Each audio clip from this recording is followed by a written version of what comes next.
Nano urea liquid के बारे में डिस्कस करेंगे इस लेक्चर में है। ये आपके यूपीएससी प्रीलिम्स और मेंस के लिए इम्पोर्टेंट है। एक बार देखो, यूपीएससी ने मस्टर्ड की वैरायटी पूछ ली थी, किस इंस्टीट्यूट ने डेवलप की है, मतलब किस ये इंस्टीट्यूट ने बनाई है मस्टर्ड की, जो सीड बनाया है, नया बीज बनाया है, किसने डेवलप किया है। तो इसके बारे में भी हम पढ़ेंगे, किसने ये डेवलप की है वैरायटी और क्या काम आती है। यूरिया तो आप सब लोग जानते ही होंगे, यूरिया खेतों में यूज होता है जी, फील्ड में किसान यूज करते हैं फसल उगाने के लिए, फार्मर्स यूज करते हैं। केमिकल फर्टिलाइजर होता है जी ये खाद, केमिकल फर्टिलाइजर जो नाइट्रोजन प्रोवाइड करता है जी मिट्टी को और प्लांट्स को, जो फसल बोते हैं नाइट्रोजन प्रोवाइड करता है। यूरिया जो कन्वेंशनल यूरिया होता है, चीनी की तरह दिखता है जी, दिखाऊंगा मैं आपको अभी। अभी ये नैनो यूरिया लिक्विड क्या है इसके बारे में जानते हैं। अभी रिसेंटली इसको जी इंट्रोड्यूस किया है Indian farmers fertiliser cooperative limited, एक ऑर्गेनाइजेशन ये समझ लो जी, कोऑपरेटिव है वैसे ये कोऑपरेटिव, इसके बारे में भी पढ़ेंगे। इसने डेवलप किया है और ये वर्ल्ड का फर्स्ट नैनो यूरिया लिक्विड है जी। ये यूरिया क्या होगा जी, लिक्विड फॉर्म में होगा एक तरह से, जो फार्मर्स यूज कर सकेंगे अक्रॉस द वर्ल्ड। और पूरे वर्ल्ड में इंडिया ने ही डेवलप किया है, इंडिया की एक कोऑपरेटिव है Indian farmers fertiliser cooperative limited. ये क्या है जी, पहले इस इफ्को के बारे में पढ़ते हैं। इफ्को इंडिया की बिगेस्ट कोऑपरेटिव सोसाइटी है जी, one of the biggest cooperative society, one of the biggest है जी, याद रखना, सारे सबसे बड़ी नहीं है, जो सबसे बड़ी मतलब बहुत बड़ी बड़ी कोऑपरेटिव सोसाइटीज़ हैं उनमें से एक है, वन ऑफ द बिगेस्ट। ये wholly owned by the Indian cooperatives है, इसमें जितनी भी सारी कोऑपरेटिव्स हैं ना वो इंडिया की हैं, इंडिया होल्ड करता है जी, इंडियन कोऑपरेटिव्स हैं इसके ओनर। ये देखो जी, कोऑपरेटिव क्या होती हैं, जैसे मान लो जी कुछ लोग मिलके एक ऑर्गेनाइजेशन बना लें, सोसाइटी बना लें, तो वो कोऑपरेटिव हो जाएगी। कोऑपरेटिव का मतलब है जी सहयोग करना एक तरह से। तो 1967 में इसको फाउंड किया गया था, बनाया गया था, एस्टेब्लिश किया गया था। 57 कोऑपरेटिव हुआ करती थी जी, उनको मिला के ये बनाया था। और अब इसमें लगभग 36,000 से भी अबव इंडियन कोऑपरेटिव्स इसमें काम करती हैं। मतलब अब इसमें टोटल कितनी है, 36,000 से भी ज़्यादा कोऑपरेटिव हैं जो काम करती हैं जी इंडियन फार्मर्स के वेलफेयर के लिए। देखो जी, किसान की भलाई के लिए काम करती हैं। जैसे मान लो जी ट्रेड यूनियन हो गया, ट्रेड यूनियन हो गया, या लेबर यूनियन हो गया, लेबर यूनियन के बारे में पढ़ा होगा आपने। तो वो क्या करती हैं, लेबर जो होती हैं जी कर्मचारी, उनके वेलफेयर के लिए, कल्याण के लिए, उनके कुछ भलाई के लिए काम करती हैं, उनका मतलब देखभाल करती हैं, उनसे रिलेटेड जो भी गवर्नमेंट या कंपनी कोई रूल्स रेगुलेशन बनाती है। ऐसी कोऑपरेटिव क्या करती हैं जी, ये फार्मर्स को सपोर्ट करती हैं ताकि उनकी इनकम बढ़ सके और उन्हें इनपुट प्रोवाइड कर सकें। इनपुट मतलब कि जैसे सीड हो गया जी, बीज हो गया, समझ रहे हो, ऐसी इनपुट मतलब फसल उगाने के लिए जो चीज़ ज़रूरत है। तो इनका बिजनेस क्या होता है जनरली, ये फार्मर्स का जनरल इंश्योरेंस से लेके रूरल टेलीकॉम तक प्रोवाइड करती हैं सर्विस वगैरह ये कोऑपरेटिव्स। इनका कोर बिजनेस है वो तो है मैन्युफैक्चरिंग एंड सेलिंग फर्टिलाइजर। मतलब जो ये कोऑपरेटिव है, ये Indian farmers fertiliser cooperative limited, इसका जो मेन काम है, मुख्य काम है, वो है कि जो फर्टिलाइजर है यानी कि खाद, केमिकल जो फर्टिलाइजर होते हैं खाद, उनको बनाना और बेचना इसका काम है। लेकिन इसके ऑब्जेक्टिव है क्या जी, मेन ऑब्जेक्टिव ये तो हो गया जी, इसका जो कोऑपरेटिव है काम करती है, बिजनेस हो गया इसका। लेकिन इसका और ऑब्जेक्टिव क्या है, फार्मर्स का वेलफेयर। ऑब्जेक्टिव का मतलब है जी टारगेट, एम, लक्ष्य। मतलब जो इंडियन फार्मर है जी, उनका एक तो एग्रीकल्चर के लिए इनपुट प्रोवाइड करनी है, हाई क्वालिटी की इनपुट, जैसे हाई क्वालिटी का जी बीज प्रोवाइड करें फसल बोने के लिए, सीड्स कम दामों में, या फिर और कोई इक्विपमेंट की ज़रूरत है जी, ट्रैक्टर वगैरह या कुछ और, जिसके पास ट्रैक्टर नहीं है जी, तो ये कोऑपरेटिव क्या करती हैं, इनका एक मतलब बहुत सारे इक्विपमेंट होते हैं जी ट्रैक्टर, तो इन्हें फार्मर्स को लीज पे दे देती हैं, किराए पे। जैसे मान लो जी 10 रुपये किराए पे दे दिया एक दिन के लिए फार्मर्स को ट्रैक्टर, वो अपने खेत को जोतने के लिए, बोने के लिए यूज कर सकता है। ऐसे ये कोऑपरेटिव काम करती हैं। तो एग्रीकल्चर इनपुट्स प्रोवाइड करती हैं और सर्विस भी प्रोवाइड करती हैं जी।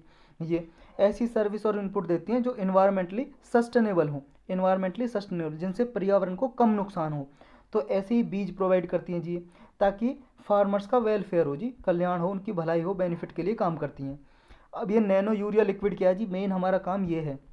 देखो जी, नैनो यूरिया लिक्विड एक न्यूट्रिएंट है जी, लिक्विड फॉर्म में, मतलब पोषक तत्व हैं जी जो सॉइल को चाहिए, मिट्टी को चाहिए पोषक तत्व फसल उगाने के लिए।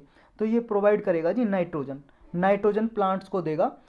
जैसे कन्वेंशनल यूरिया हम यूज करते हैं अभी खेतों में, यूरिया नाइट्रोजन प्रोवाइड करने के लिए, नाइट्रोजन प्रोवाइड करने के लिए आपको पता ही होगा जी, मिट्टी को जी, फसल को या किसी क्रॉप को उगाने के लिए एनपीके चाहिए, मतलब मेजर ये न्यूट्रिएंट है पोषक तत्व। एनपीके का मतलब है नाइट्रोजन, फास्फोरस और पोटेशियम। ये चाहिए जी मेन मेजर जो होते हैं जी न्यूट्रिएंट पोषक तत्व ये होते हैं। तो यूरिया से क्या मिलता है खेत को? नाइट्रोजन। तो अभी क्या है जी ये सॉलिड फॉर्म में होता है यूरिया, सॉलिड फॉर्म में, ऐसे चीनी की फॉर्म में होता है, जैसे आपके घरों में चीनी है ना शुगर, ऐसे चीनी की फॉर्म में होता है वाइट वाइट सा। तो इसके अल्टरनेटिव होगा जी, विकल्प होगा इसका, ये लिक्विड नाइट्रोजन होगा।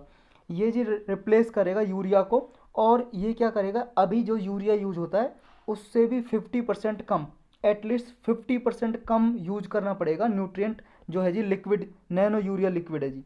ये क्या है जी जितनी हमें यूरिया चाहिए अभी कन्वेंशनल सॉलिड फॉर्म वाला, उससे 50% कम में काम चल जाएगा नैनो यूरिया लिक्विड से। नेक्स्ट क्या होगा जी, देखो जी जितना एक यूरिया का बैग होता है ना, एक बैग होता है जी यूरिया का, जैसे बोरी, बोरा या कट्टा भी बोलते हैं, पूरा लगभग जनरली होता है 50 kg का, 50 किलो का एक होता है जी बोरा। तो ये लेके आते हैं, जितना एक बैग में नाइट्रोजन होता है ना जी, नाइट्रोजन न्यूट्रिएंट होता है, उतना इस यूरिया जो होता है ये लिक्विड जो अभी बना है नैनो यूरिया लिक्विड, इसकी हाफ लीटर बोतल में, हाफ लीटर एक बोतल होगी जी, बोतल हिंदी में बोलेंगे, बोतल इंग्लिश में। तो ये एक हाफ लीटर की बोतल में जितना नाइट्रोजन रहेगा उतना एक बैग में होता है जी 50 किलोग्राम के में। अब देखो कितना हमें बचा, हमारा कितना बचेगा जी ये जो न्यूट्रिएंट से, मतलब एक तरह से ये हमारा जो कन्वेंशनल यूरिया यूज करते हैं इसमें हमें 50 kg यूज करना पड़ रहा है, और इसमें सिर्फ हाफ लीटर में काम चल रहा जा रहा है, मतलब 500 ml में, 500 मिलीलीटर में। तो इतना इसका यूज है जी। ये देखो ये होता है कन्वेंशनल यूरिया। ये किसान है जी खेतों में यूरिया डाल रहे हैं, हाथों से ऐसे छिड़कते हैं इसे, ये यूरिया दिखाई दे रहा है आपको वाइट वाइट सा। और ये जो है जी इसका ऐसा कुछ बोरा होता है जी, बैग होता है, ये पूरा नहीं है, इसमें हाफ होगा जिसे डाल रहे हैं ये। तो इसकी जगह पे क्या है जी, जैसे अभी जो कन्वेंशनल यूरिया होता है वो इफेक्टिव होता है 30 to 40% नाइट्रोजन डिलीवर करने के लिए प्लांट्स में, और जो ये नैनो यूरिया लिक्विड होगा ये 80% से ज़्यादा इफेक्टिव होगा।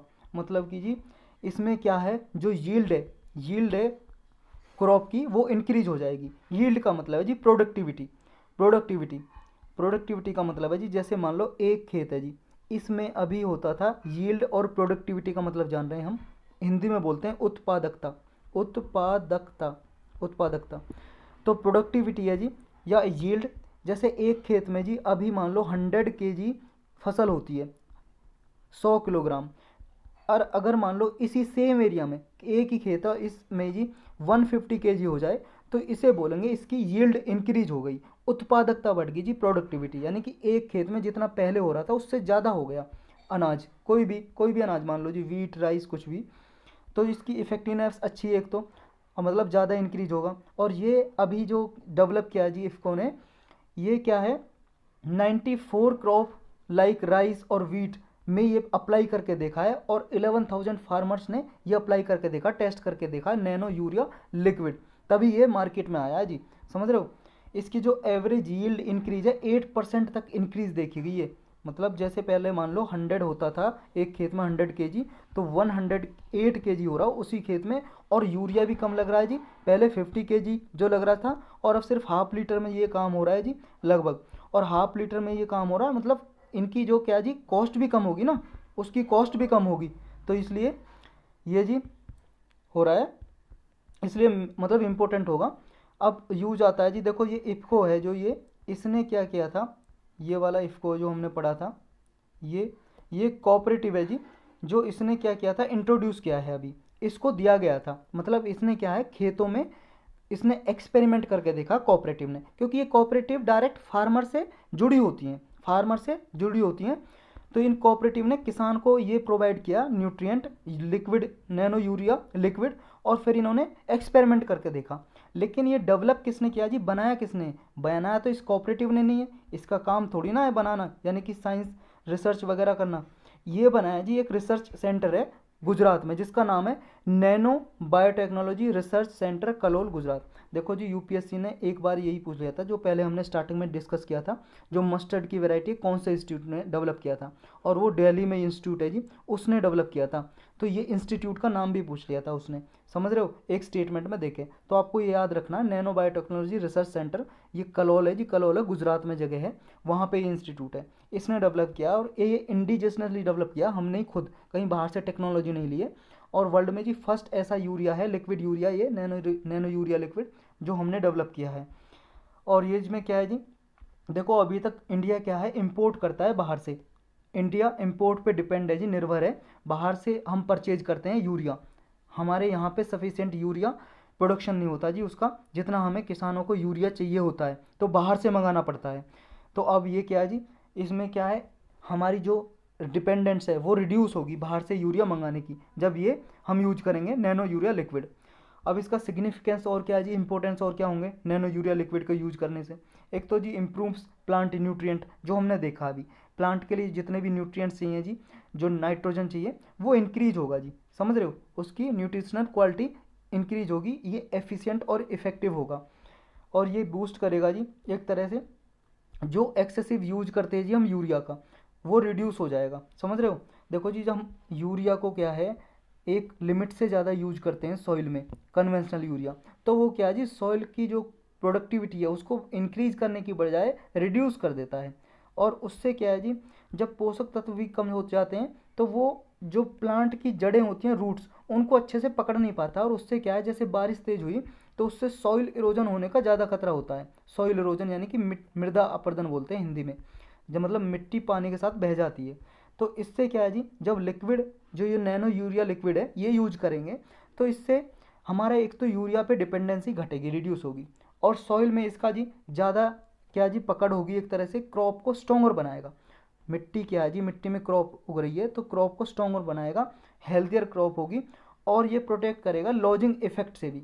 लॉजिंग इफेक्ट का क्या मतलब है जी, देखो जी, लॉजिंग होता है bending over the stem near ground level of grain crop. क्या मतलब है जी, देखो जी, जैसे ये क्रॉप है, मान लो ये गेहूं का पौधा है जी, गेहूं का पौधा है, अब ये यहाँ पे उग रहा है, ये स्टेम है जी, ये ऊपर से क्या होगा जी, ये बेंड हो जाता है, एक टाइम पे ऐसा हो जाता है, ये झुक जाता है जी, बेंड हो जाता है। इससे नुकसान क्या होता है जी, देखो नुकसान होता है जी, आपको तो पता नहीं होगा, जिसने फसल काटी है उसको पता है। इससे नुकसान ये है, इसे हार्वेस्ट करने में डिफ़िकल्टी होती है जी, difficult to harvest. Difficult to harvest का क्या मतलब है जी, जब फसल की कटाई होती है ना, काटते हैं, तो ये काटने में मुश्किल होता है जी इसे।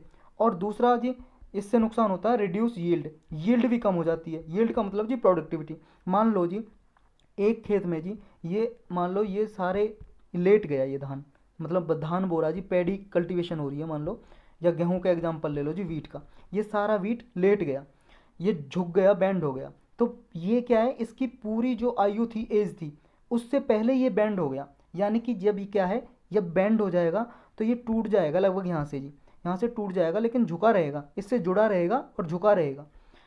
तो ये क्या करेगा जी, इसका जो काम है, जो फ्लोरिश होने का जो पूरी लाइफ थी वो पूरी नहीं हो पाएगी, और यहीं पे ये क्या है, इसमें जो अनाज होगा, वीट होगा, वो सूखने लग जाता है। अब वो क्या है जी, उसका जितना भार था, जैसे मान लो एक गेहूँ जैसे इतना मोटा होना था जी, गेहूँ का जो बीज है जी, मतलब जो उसका सीड निकलता है, और वो पतला रह जाएगा जी। पतले नहीं की हो जाने की वजह से इसमें जी यील्ड कम होगी। जैसे मान लो एक खेत में पहले 100 kg होने वाला था, तो 75 kg या 85 ऐसे कम हो जाएगा जी थोड़ा उसमें, समझ रहे हो। देखो जी, ये होती है लॉजिंग, ये है जी पैडी कल्टीवेशन, ये गेहूँ, ये धान का खेती हो रही है जी, धान है जी, पैडी है, चावल, चावल का पौधे हैं जी। ये देखो, ये लेट गए हैं, ये हवा की वजह से लेट जाते हैं जी, और इनमें न्यूट्रिएंट की वजह से मेनली होता है न्यूट्रिएंट, कि इनमें पोषक तत्व की कमी होती है जी, जिसकी वजह से लॉजिंग इफेक्ट हो जाता है। तो ये लेटने की वजह से क्या है जी, इसकी प्रोडक्टिविटी भी घट जाती है, और इसे कटाई करने में नुकसान होता है जी, मतलब कटाई करने में डिफिकल्ट होता है। ये जो खड़ा हुआ है जी सीधा, इसे काटना आसान होता है मशीन से भी। जो मशीन होती है ना जी, जिसे मशीन से क्या है जी, सारा खड़ा अनाज आराम से काटा जा सकता है, लेकिन ये लेटा हुआ जी मशीन के, मतलब उसमें आता ही नहीं है जी, मशीन में ऊपर से निकल जाती है इसके, और फिर हाथ से काटने में जी बहुत प्रॉब्लम होती है इसे, समझ रहे हो, टाइम भी ज़्यादा लगता है, डिफिकल्ट होता है। तो नेक्स्ट इससे क्या होगा जी, मतलब ये लॉजिंग इफेक्ट नहीं होगा जी, अगर नैनो यूरिया लिक्विड करेंगे, इससे भी लॉजिंग इफेक्ट से बचाया जा सकता है फसल को, क्रॉप को। नेक्स्ट है जी इम्प्रूव्स इन्वायरमेंट, ये इन्वायरमेंट को भी इम्प्रूव करेगा। कैसे, इससे पॉजिटिव इम्पैक्ट होंगे जी। क्या होगा, जो क्वालिटी है जी ऑफ अंडरग्राउंड वाटर, उस पर इम्पैक्ट कम पड़ेगा, समझ रहे हो। इससे क्या है, ग्लोबल वार्मिंग भी घटेगी, रिड्यूस होगी, और क्लाइमेट चेंज भी, इस पर इम्पैक्ट कम पड़ेगा। और सस्टेनेबल डेवलपमेंट में ये एक तरह से जी सहायता करेगा, हेल्प करेगा, असिस्ट करेगा। इससे फार्मर्स की इनकम भी इंक्रीज होगी।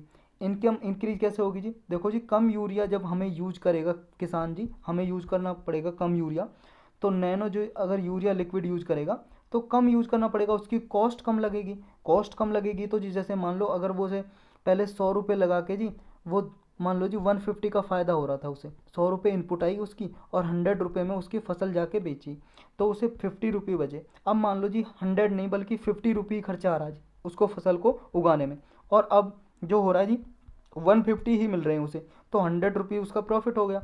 और ये इस तरह से जी जो फार्मर का डबलिंग करने का इनकम है ना, मतलब doubling the farmer income by 2022, 2022 तक हमारा टारगेट है जी इंडिया का कि किसान की इनकम को डबल करना है, तो उसमें भी फ़ायदा करेगा जी। तो ये फ़ायदे होंगे जी इससे। और जो लॉजिस्टिक कॉस्ट है जी उसको रिड्यूस करेगा, वेयर हाउस में सपोर्ट करेगा जी, इनकी जो वेयर हाउस की कॉस्ट आती है उसमें भी ये ब्रिंग डाउन करेगा, एकदम से रिड्यूस करेगा। तो यही है जी इसके यूज। तो यही था इस लेक्चर में।